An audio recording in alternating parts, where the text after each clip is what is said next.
Olá pessoal, bem-vindos a mais uma aula do seu canal predileto Luz da Enfermagem. Agradecendo já por você ter acessado esse vídeo. Não se esqueça, dê o seu like, o seu joinha, toque no sininho para receber as notificações, se inscreva no canal e vamos abordar hoje um tema bem interessante. Negligência, imprudência e imperícia. Vamos falar um pouquinho sobre os erros que podem ocorrer na assistência de enfermagem. Negligência. Temos como conceito: é negligente quem, podendo ou devendo agir de determinado modo por indolência ou preguiça mental, não age ou se comporta de modo diverso. Vamos nos atentar aqui às palavras-chave. Indolência, ou seja, desobediência, rebeldia, preguiça mental, ou seja, a pessoa não para ponderar que aquilo que ela deixou de fazer pode trazer um agravo para o paciente. E ele acaba não agindo da maneira adequada e que é esperada. Ou seja, completando o nosso raciocínio, é quando o profissional de enfermagem tem conhecimento de que a prática adotada ou não adotada, lembra, deixou de fazer, não é correta e ignora os riscos e agravos que o paciente pode sofrer. Quando a gente pensa em negligência, pessoal, a palavra tem que ser omissão, a gente se omite, a gente deixa de fazer. Vou dar um exemplo prático. Tá? Isso aí é independente de qual é o membro da equipe de enfermagem. Paciente idoso, confuso ou um pouco mais agitado, percebe-se que ele tem um risco de queda. E o profissional deixa de levantar as grades para evitar o agravo que seria esse paciente vir a sofrer uma queda. Nesse caso, ele está sendo negligente. Ou ele faz as coisas correndo, quando ele chega lá no posto, nossa, esqueci de levantar as grades. Não fala nada para ninguém, não volta lá para olhar. Ou seja, ele está sendo negligente, ele está tendo omissão, ele está deixando de ter uma conduta e uma atitude que ele deveria ter. Imprudência. Conceito: é quem age com precipitação, insensatez, sem cautela necessária, sem atender às circunstâncias ou à razão. Novamente, vamos nos atentar aí às palavras-chave. Precipitação. É aquele indivíduo que age por impulso. Ele é insensato, ele não tem razão, ou seja, ele não para pensar no que está sendo feito, ele vai lá e faz, não pensa na consequência do seu ato. Novamente, completando o raciocínio, ou seja, ação a qual não se mede as consequências, não há ponderação na prática do ato. Impulso, lembrem disso, vai lá e faz o procedimento, toma uma atitude ali que não se pensa se aquilo vai trazer risco ou agravo pro paciente. Imperícia.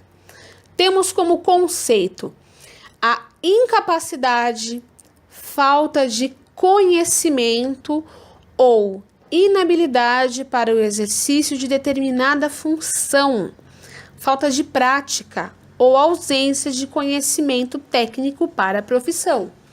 Novamente, se atentem aí às palavras. Incapacidade, ou seja, ele não é capaz, ele não consegue fazer. Pode ser porque é inábil, ou seja, ele não tem prática, ele não tem habilidade manual para realizar aquele procedimento, por exemplo. Pode ser também por ausência de conhecimento, ou seja, ele desconhece a boa prática e a técnica de enfermagem que deveria ser empregada. E quando ele realiza também algo que não é pertinente à sua categoria profissional. Completando novamente o raciocínio. O profissional aceita realizar tarefa que não é de sua alçada ou da qual não tem domínio e ou habilidade necessária. Exemplos que a gente pode elencar. Profissional recém-admitido na instituição, tem pouca experiência em punção venosa periférica, tá? Não importa aí se é um enfermeiro, se é um auxiliar ou se ele é um técnico. que é interessante? Bom, o mínimo ele deve ter, que é o conhecimento da técnica de enfermagem. Se ele sabe a técnica de enfermagem, mas ele se sente inseguro de realizar o procedimento porque ele não tem tanta destreza e tanta habilidade manual, o ideal é que ele solicite que um colega mais experiente possa o acompanhar e auxiliar no procedimento. A outra situação é quando realiza-se algo que não é de sua alçada. Isso é algo muito importante e que deve ser visto com bastante cuidado. Por exemplo, existem algumas atividades e alguns procedimentos de enfermagem que são privativos ao enfermeiro e que alguns anos atrás não eram. Então, tem muitos procedimentos que muitos técnicos de enfermagem saberão realizar de maneira hábil e maravilhosa, porém não podem mais realizar porque o Corém, que é a nossa entidade de classe, não dá mais respaldo para que esse procedimento possa ser realizado. Completando novamente o raciocínio, o profissional aceita realizar tarefa que não é de sua alçada ou da qual não tem domínio e ou habilidade necessária. Exemplos que a gente pode elencar. Profissional recém-admitido na instituição, tem pouca experiência em punção venosa periférica, tá? Não importa aí se é um enfermeiro, se é um auxiliar ou se ele é um técnico. O que é interessante? Bom, o mínimo ele deve ter, que é o conhecimento da técnica de enfermagem. Se ele sabe a técnica de enfermagem, mas ele se sente inseguro de realizar o procedimento porque ele não tem tanta destreza e tanta habilidade manual, o ideal é que ele solicite que um colega mais experiente possa o acompanhar e auxiliar no procedimento. A outra situação é quando realiza-se algo que não é de sua alçada. Isso é algo muito importante e que deve ser visto com bastante cuidado. Por exemplo, existem algumas atividades e alguns procedimentos de enfermagem que são privativos ao enfermeiro e que alguns anos atrás não eram. Então, tem muitos procedimentos que muitos técnicos de enfermagem saberão realizar de maneira hábil e maravilhosa, porém não podem mais realizar porque o Corém, que é a nossa entidade de classe, não dá mais respaldo para que esse procedimento possa ser realizado. Finalmente, como evitá-los, né? Como a gente pode fazer para coibir e evitar os erros, né? As falhas na assistência de enfermagem? A gente tem que sempre usar, a equipe toda, todos os membros da equipe devem usar de cautela, parcimônia, né? Cuidado, a atenção sempre redobrada, muito foco no que se está fazendo. Tem que se saber o que está fazendo, né? Ter segurança e certeza naquilo que se executa. É importante, aí vai a dica para os meus colegas enfermeiros que estão acessando este conteúdo. Toda e qualquer atitude da equipe percebida que possa ser um indutor, né, um facilitador do erro, o enfermeiro deve coibir. Um exemplo clássico. Posto de enfermagem, com aquele balcão, aquela pia que tá uma bagunça, um monte de medicação, um monte de coisa misturada, muitos profissionais juntos, muito riso, muita conversa alta, muita conversa paralela. Esses são todos fatores que podem distrair, ou seja, roubar a atenção do profissional e induzir a um erro, a uma falha. Vejam bem, a ideia não é que a equipe não converse, não interaja, não é nada disso. Porém, algumas coisas precisam ser coibidas para a gente evitar a chance da falha e do erro. Aproveito o gancho também e já mando o recado para os auxiliares e técnicos de enfermagem que também estão acessando o conteúdo. Nós todos da equipe temos que ter uma postura e a gente tem que saber como se portar. Então, por exemplo, se você é auxiliar e técnico, você está preparando a sua medicação, tenta deixar pelo menos aquele canto ou a sua bandeja um pouco mais organizada. Cuidado com o excesso de conversa paralela, isso pode tirar a sua atenção. Então, muitas coisas a gente tem que ter consciência também e a conduta da maneira correta para fazer o procedimento ou prestar o cuidado da melhor maneira possível. E para finalizar essa questão, é importante dizer que o erro na assistência ele pode acontecer basicamente por duas coisas. Pode ser pela falta de atenção,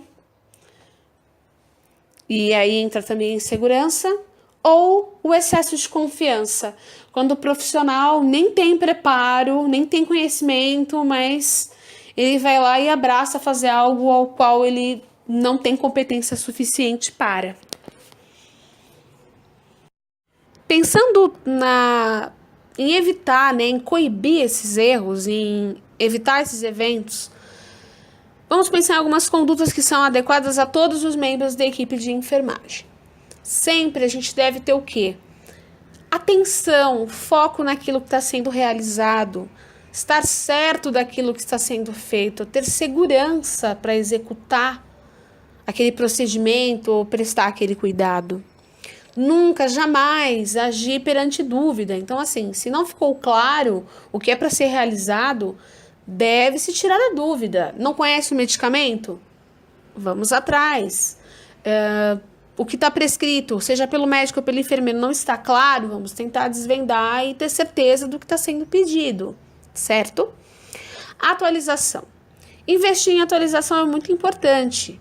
Exemplo, verificação da técnica de pressão arterial. Mudou muito nos últimos anos. O que a gente tem que fazer? Simplesmente se adaptar à nova diretriz. Nós vamos ter o quê? Medicamentos novos ou medicamentos antigos que está sendo empregado com outra finalidade porque descobre-se uma outra função de um medicamento já antigo e a gente tem que buscar se inteirar das novidades. Deve-se ter muita responsabilidade e consciência do que se faz. Por quê, pessoal? Isso é uma coisa que eu até falo para os meus alunos sempre. Nós, profissionais da enfermagem, temos uma responsabilidade gigantesca, porque nós lidamos com pessoas, nós não lidamos com objetos inanimados. Exemplo, papel. Papel você vai lá, você amassa, você pica, você faz outro, você risca, passa um branquinho, enfim, você arruma e resolve a situação. Dependendo da sua atitude, você pode causar uma sequela momentânea para aquele paciente, você pode causar uma sequela permanente ou, na pior das hipóteses, você pode causar morte. E a gente nunca, jamais vai conseguir devolver um ser humano para o seio da sua família. Então, isso é muito importante. Outra coisa, utilizar as boas práticas e as técnicas de enfermagem de maneira correta. Muito cuidado com as adaptações e a tal das gambiarras. Então, assim, vamos ter domínio das técnicas de enfermagem. Isso é muito importante. Nesse próximo slide, eu até coloquei uma frase aqui em itálico que era para chamar bem a atenção de vocês mesmos. Tratar o paciente ou cliente como a si próprio, olhar para ele desta forma. Lembra, pessoal? Nós devemos cuidar do paciente de maneira holística. A gente tem que pensar em tudo. Na patologia que ele tem, sendo as pregressas e a atual. A gente tem que pensar nas necessidades humanas básicas desse paciente. Tem que ver ele como um todo. A chave e o mote da enfermagem nada mais é do que a empatia. O que é você ser empático? É você ter a capacidade de se colocar no lugar do outro. É você se colocar na situação, né? Para tomar as suas condutas e as suas atitudes. É muito importante que a gente perca alguns hábitos, principalmente quem já é um profissional que está um pouco mais antigo na área, e é muito comum, tratar o paciente como a patologia que ele tem, ou se referir a ele pelo número do leito onde ele está, não usa o nome do paciente, não se refere a ele como uma pessoa. Isso é muito preocupante. Isso é um dos sinais de mecanização e enrijecimento que não pode acontecer conosco, profissionais da enfermagem. Então, lembrem-se, né? Olhe e trate o paciente como a si próprio. Como você gostaria de ser atendido? Qual é a enfermagem que você espera quando você vai ou quando você precisar ir a um serviço de saúde? Qual é o cuidado de enfermagem que você acha adequado? Qual o cuidado que você espera receber? Questões importantes. Toda vez que a gente for planejar assistência, realizar um cuidado de enfermagem, a gente tem que pensar nessas 4 questões muito importantes. O que vamos fazer? Por que vamos fazer? Para que a gente vai fazer e como a gente vai fazer? Não pensem que essas questões só devem ser respondidas pelo enfermeiro no ato da realização da SAI. Não, meus amores, isso também compete ao auxiliar técnico. Em qual momento? Exemplo, você vai dar um banho no leito. O que é um banho no leito? Você precisa saber. Por que você vai dar, né, o banho no leito? Por que aquele paciente precisa tomar o banho no leito, né? Para que a gente vai dar aquele banho no leito? E o que a gente vai fazer? Ou seja, o procedimento, ele tem que ser planejado. Então, se eu vou dar um banho no leito, eu preciso pensar, por exemplo, eu preciso pensar em tudo. Materiais, fixações de curativo que eu tenho que levar, a roupa de cama, o jarro, a bacia, o saco de hamper para recolher a roupa suja, levar roupa de cama e roupa de banho para esse paciente, verificar se ele tem os produtos de higiene ou se eu vou ter que solicitar na farmácia alguma fralda ou alguma medicação de uso tópico, como um creme de barreira, por exemplo. Enfim, tem que haver um planejamento. Então, as ações também precisam ser planejadas. As infrações. Bom, o ato, né, o erro, ele deve ser avaliado, né, de certa forma até julgado. A partir desse julgamento, a gente pode classificar essa infração de 3 formas, como leve, grave ou gravíssima. Tudo vai depender do agravo sofrido pelo paciente. Isso acontece de uma ou das 2 formas, tá? O colaborador ou os colaboradores envolvidos são encaminhados para a comissão ou comitê de ética da instituição. É um grupo formado por vários profissionais da equipe multi que literalmente instauram um inquérito, tá? Então, os profissionais envolvidos vão ser ouvidos, o próprio paciente, caso tenha condições de depor, vamos por assim dizer. Os familiares também são convocados para fazer suas colocações, são avaliados prontuários e todos e qualquer instrumentos para avaliar a situação como um todo. E lembrando que existe também, e pode ocorrer no caso, a denúncia no conselho de classe e é realizado o mesmo trâmite. Sobre as penalidades, que são, no caso, aplicadas quando a gente fala exatamente dos conselhos de classe, no caso do Corém. Pode ser uma advertência verbal, uma multa, uma censura ou até a suspensão do exercício profissional. Numa pior instância, até a cassação, porque a suspensão significa que você vai ficar um período sem poder exercer a profissão. Na cassação é indefinitivo, perde-se o direito ao registro e é o registro que regulariza a nossa atuação no mercado de trabalho. É interessante dizer, pessoal, que quando a gente fala aí vai a dica para os enfermeiros, né? Na gestão, na liderança moderna, o objetivo de levantar todas essas falhas é criar mecanismos para que elas não ocorram mais e o principal foco é o foco educativo.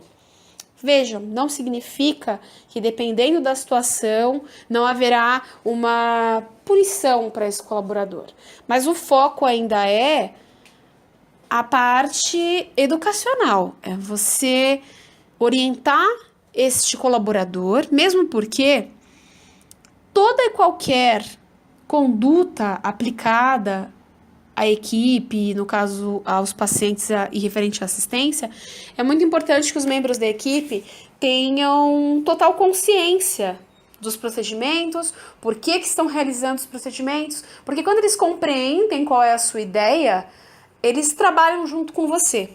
Dica de ouro, anotem no caderninho. Muito importante, pessoal. É imprescindível que todos os profissionais da enfermagem, independente do seu nível hierárquico ou da sua categoria, eles necessitam, né, nós inclusive, né, necessitamos ter pleno domínio e consciência de todos os nossos direitos e deveres. Ou seja, a gente precisa saber o que é que nos respalda de procedimentos e etc, etc, etc. Esses estatutos, né, essas diretrizes, enfim, esses documentos, eles são lançados pelos CORENs. No caso, o COREN seria o Conselho Regional de Enfermagem.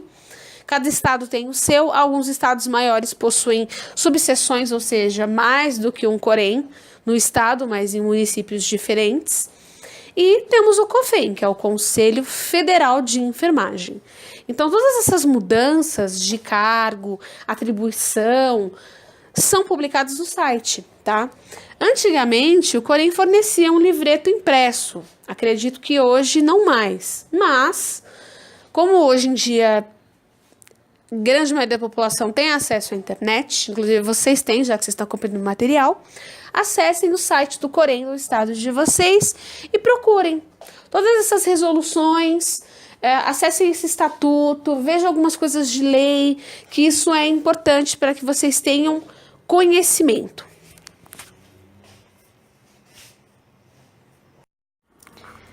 Quanto mais a gente agradece, mais coisas boas acontecem. Muito obrigada por acompanhar o nosso vídeo até o fim. Não esqueça de compartilhar e recomendar para os seus colegas e os seus amigos. E, pessoal, fiquem com a luz da lamparina de Florence Nightingale e Ana Nery. Até a próxima!